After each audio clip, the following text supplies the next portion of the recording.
Students in the classroom are part of the upcoming generations that will be embarking into the real world very soon. Due to this, the importance of understanding media literacy is extremely important. Hi, I'm Melanie. And I'm David. And welcome to our next segment where we are going to be talking about digital strategies in education. Students need to obtain a basic understanding of the ways media can structure our perceptions of the world, and it all starts within classrooms. Teachers in the classroom need to integrate critical media studies into their lesson plans. According to MediaLit.org, they state that learners gain content knowledge through using their media literacy skills, and these skills are applicable to any content anytime, anywhere, on a lifelong basis. Mastery of education is no longer the goal. Constant improvement of understanding as much as you can is the goal. Going off of this, Len Masterman, a professor from the University of Nottingham, is involved in a media literacy visionary and said, "You can teach about the media most effectively through the application of a conceptual framework which can help pupils to make sense of any media text." And that applies every bit as much to the new digitized technologies as it did to the old mass media. Here at Sacred Heart University, professors, especially those that teach online, are new to involving different forms of media in their teaching styles.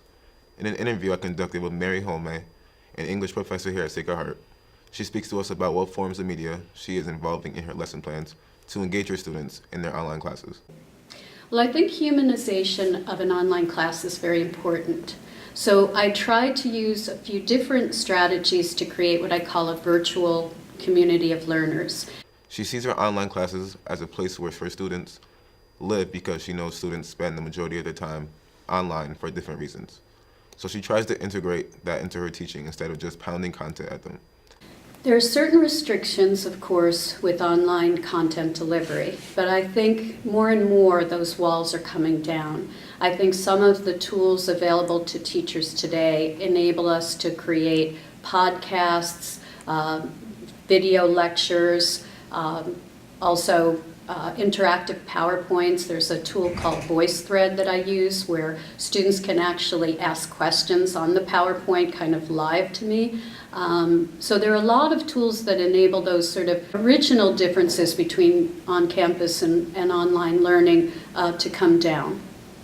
She is hopeful that the tools she gives her students will benefit them in the future situations or jobs that they find themselves in. They very often are creating digital stories for me, which involve many different kinds of media. They use songs in their stories. They use interactive tools in their digital stories.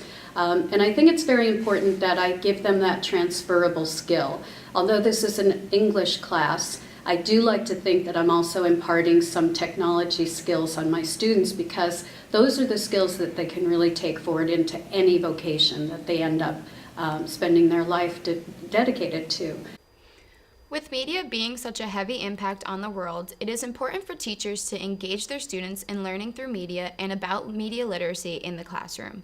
Little by little, teachers are thinking of their own creative lessons to engage their students into critical thinking through media, but more need to start doing so. Marie Holm perfectly set an example of knowing her students' interests and through that, making her lessons around media. I'm Melanie. And I'm David. Thanks for tuning in.